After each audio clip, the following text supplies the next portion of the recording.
മെനോപോസിനു ശേഷം സ്ത്രീകളിൽ oestrogen hormone കുറയുന്നു.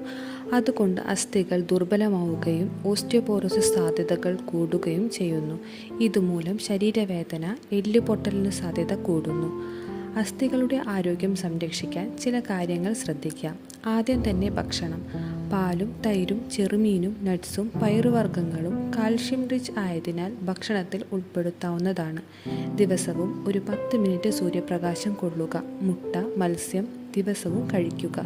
വൈറ്റമിൻ ഡി കിട്ടാൻ ഇത് വളരെ ഗുണപ്രദമാണ്. അടുത്തതായി വ്യായാമം ചെയ്യാം. ദിവസവും 15 മിനിറ്റ് നടക്കാം. യോഗ, ലഘുവായ ഭാരവ്യായാമം ചെയ്യാം. ഇവ അസ്ഥികളെ ശക്തിപ്പെടുത്താൻ സഹായിക്കുന്നതാണ്. ജീവിതശൈലിയിൽ എന്തെല്ലാം മാറ്റങ്ങൾ കൊണ്ടുവരണമെന്ന് നോക്കാം. പുകവലി, മദ്യപാനം ഒഴിവാക്കുക. അധികമായി കാപ്പി, ചായ കഴിക്കാതിരിക്കുക. മെഡിക്കൽ പരിശോധനകളും നിർബന്ധമാണ്. ബോൺ ഡെൻസിറ്റി ടെസ്റ്റ് നടത്താവുന്നതാണ്. ആവശ്യമെങ്കിൽ ഡോക്ടറുടെ നിർദ്ദേശപ്രകാരം മരുന്നുകൾ കഴിക്കുക. ശരിയായ ഭക്ഷണവും വ്യായാമവും പരിശോധനകളും പാലിച്ചാൽ അസ്ഥി ആരോഗ്യം ശക്തമായി സംരക്ഷിക്കാം.